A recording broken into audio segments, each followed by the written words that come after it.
नमस्कार साथियों, मैं हूं एडवोकेट राहुल मिश्रा और आज हम लोग समझने की कोशिश करेंगे कि अगर आपकी पत्नी ने आपके माता पिता के घर पर अवैधानिक कब्जा कर लिया है तो ऐसी कंडीशन में आपको क्या करना है।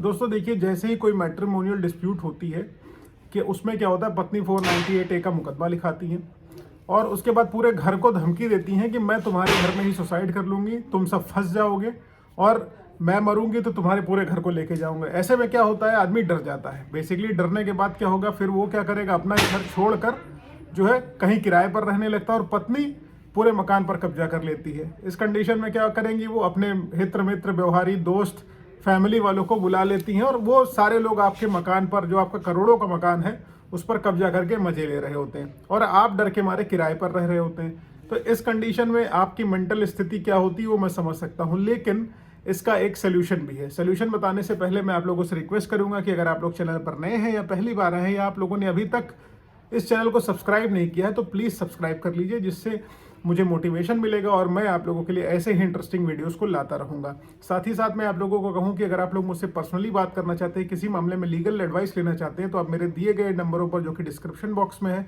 देखकर अपना अपॉइंटमेंट बुक कराकर मुझसे बात कर सकते हैं। अपॉइंटमेंट के चार्जेस हैं बिल्कुल, क्योंकि हम लोग भी सर्विस कर रहे हैं। हमारा सर्विस मोटिव का मतलब ये है कि हम सेवाएं आपको देंगे, लेकिन उसके लिए हम कुछ चार्जेस भी लेंगे। लेकिन चलिए स्टार्ट करते हैं अपना वीडियो।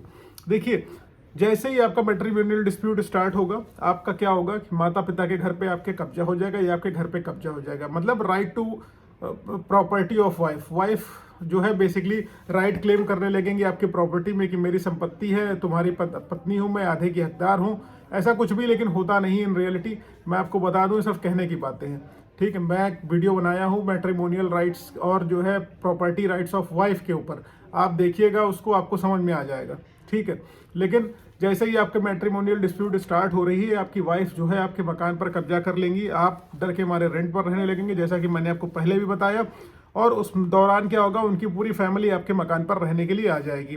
उसके साथ बात क्या होगा कि अगर मान लीजिए ऐसा करने में वो नहीं सफल होती है, तो वो क्या करेंगी, कोर्ट के थ्रू क्या करेंगी, रेजिडेंशियल राइट क्लेम करने की कोशिश करेंगी। अमूमन कोर्ट क्या होगा, कोर्ट आपकी प्रॉपर्टी में उनको रेजिडेंशियल राइट दे देगा कि भैया आपकी पत्नी है, आपको इनका रखना पड़ेगा, आप इनके मकान में रहिए जाके।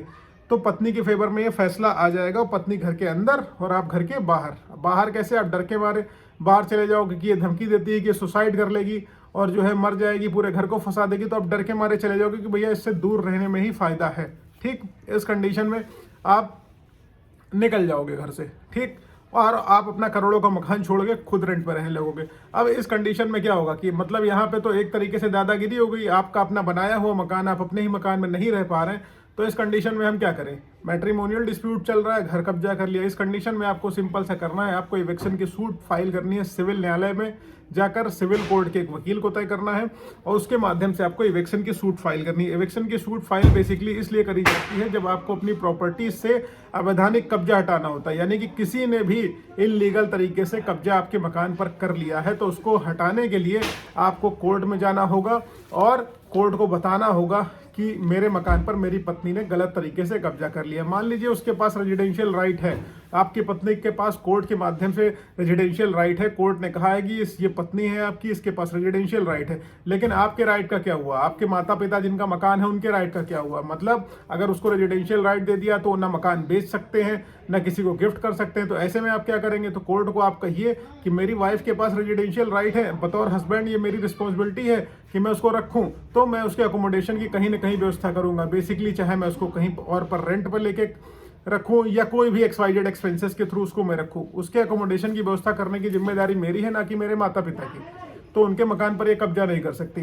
तो इस कंडीशन में आप कोर्ट को बताइए कि मैं उनके अकोमोडेशन की व्यवस्था कर रहा हूं, इसलिए मेरा मकान खाली करवाए। तो अगर कोर्ट जो है संतुष्ट हो जाती है आपकी बातों से, तो कोर्ट जो है आपके फेवर में ऑर्डर दे देगी। दूसरी कंडीशन आप इसमें ये कर सकते हैं कि जब रेजिडेंशियल राइट इनको मिला हो तो उसी दौरान आप तुरंत स्टे ले लीजिए। स्टे लेने का मतलब, स्टे लेना इतना आसान नहीं होता, लेकिन हाँ, कोर्ट को अगर आप कन्विंस कर देंगे कि आपके लीगल राइट्स जो भी हैं मकान को सेल करने के या किराए में उठाने के, आप नहीं उठा पा रहे हैं इसकी वजह से, क्योंकि ये धमका रही है, जो भी आ रहा है उसको भगा रही है, तो इस कंडीशन में क्या होगा, कोर्ट आपको स्टे दे सकती है जब आप बताओगे कि आप उसके अकोमोडेशन का अरेंजमेंट करके चले आ रहे हैं, उसको रहने की व्यवस्था दे रहे हैं, सारे अरेंजमेंट आप कर दे रहे हैं, उसको कोई प्रॉब्लम नहीं होने वाली है।